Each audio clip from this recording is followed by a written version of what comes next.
I was asked some questions in my YouTube the other day, uh, and I promised to reply to them.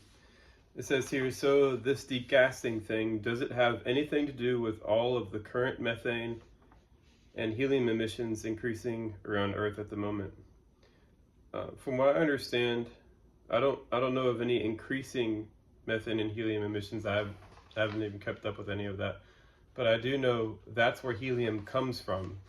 Is it's mixed in with the natural gas. When Earth was much younger, around Neptune and Uranus stages of evolution, uh, the helium that was still there mixed in with the methane, which then was obviously compressed and then trapped on the interior as the crust started forming, and inside the rocks as the rocks were forming inside the rocks. So the idea that it can degas over time is true. That's exactly where we get our helium is from natural gas deposits. It's mixed in there. Now, why should helium be mixed in with natural gas? How did it get there? It's so light, it should have escaped, into the atmosphere when Earth was forming. According to the standard theory, Earth was the same size it is right now, so it couldn't have captured helium. Helium's too light. Uh, it would have gone back into outer space rather quickly. But being that's inside the Earth, deep, deep, deep underground, is direct evidence that Earth had all that helium when it was much younger, which means it had a much larger gravitational field to hold on to the helium. So that's where the facts, they keep on going and stacking up, and then it becomes obvious that Earth was far larger than it is right now. But degassing, I think degassing is a natural process. It's just the trapped material of Earth's early atmosphere when it was in Neptune stages of evolution. I'll have to look that up. Another question is, Marvin Herndon said Earth is decompressing because it was a gas giant with an atmosphere 300 times the mass of the planet that was blown off by a solar event. Earth's atmosphere was far greater than 300 times. Earth's true atmosphere, when it was very, very, very young, was bigger than the sun and sun-like. Earth was a very, very bright, big, hot star, so its atmosphere was thousands of times more massive than it is right now when it's very, very young.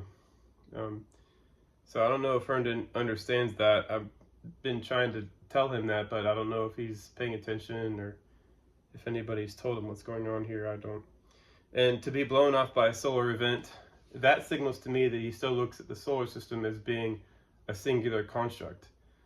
I don't know if he understands that all the objects in the solar system are vastly different ages and are the three inner objects, Mercury, Venus, and Earth, well, Mars, I should say, that would make the fourth one.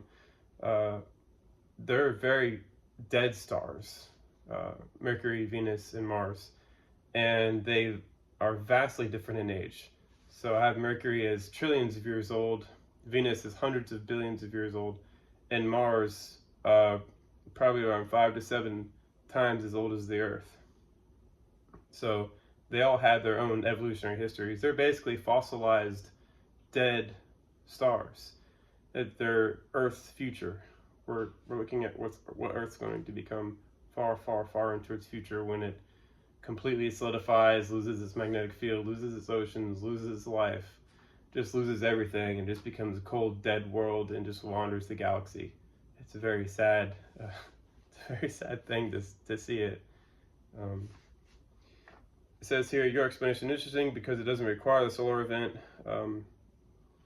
Is there a reason to think Mercury, Venus, and Mars are decompressing too? Yeah, they had their own stages of decompressing, but being that they're fossilized and they're basically completely solidified, there's no real anything happening on them right now. They're just so ancient. They're so old. They might have decompressed when they were in Earth stages of evolution, or a little bit earlier than Earth, but really they're mostly solidified now. They're basically done for. They're just gonna be the ball they are and wander the galaxy until they get torn apart and ripped apart, and go through that fate. What, by the way, is the evidence the Earth has been decompressing? The only one I know of is the continents have moved apart. The evidence for Earth having decompressed is the fact that rocks and minerals, well, I don't want to say rocks and minerals, but it's basically the oceans. The thing that sold me the idea that it's decompressing is the fact that not only are all the observations we see of objects much larger than the Earth, but that when you look at the oceans, you see stretch marks on the ocean floor from where the Earth is expanding outwards. So it's not just expanding from the continents moving, it's expanding radially along a radius. So not only is it kind of shifting on the top end, but it's moving outwards like this. So it's like going like this direction. And that's why when you look at the Earth, it will flatten out. And that's how the Himalayas are formed. And there was a lot of material in that area where when you stretch out like this and the land goes like this, it will squeeze and compress certain areas of the continental crust, giving rise to really, really tall mountains in certain areas. So they're basically wrinkle zones. You know, like my forehead when I wrinkle it, you know, you got higher areas than others, and you got, you know, areas that are like trenches, but that's a very poor example. I just noticed that looking at the camera here, but yeah, the idea that the continents hit each other and make mountains, that's no, there's no way. What's pushing the continents into each other? What's pushing the continental shelf into each other? It doesn't make any sense. Was there a large motor conveyor belt that's sliding the continents into each other? Like, there's nothing there. It's just it's just really hot mantle underneath. There's no general direction for it. It's just pushing it up and out. The mantle convection theory for moving plates is wrong. Yeah, that's where I just went to. There's no mantle convection. Continental crust is extremely thick, and it is very, very, very heavy.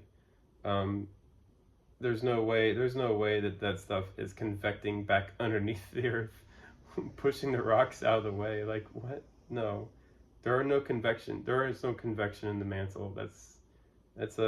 They invented that idea because they didn't know how Earth could expand outwards. But now that we have a mechanism, it's the release of atmosphere, of an extremely thick early Earth atmosphere, that caused it to then decompress. That's why there's motion. It's what earthquakes are. The Earth is still shaking off its outer atmosphere and just stretching out. Another thing is, he notices when you hit the like button, the number doesn't increase. Sometimes that happens. It's technology. I don't know, but I'm not a conspiracy-minded person in that way. I guess it's just technology that it's having a hard time. All right. There you go. Oh, hi Celeste. Bye.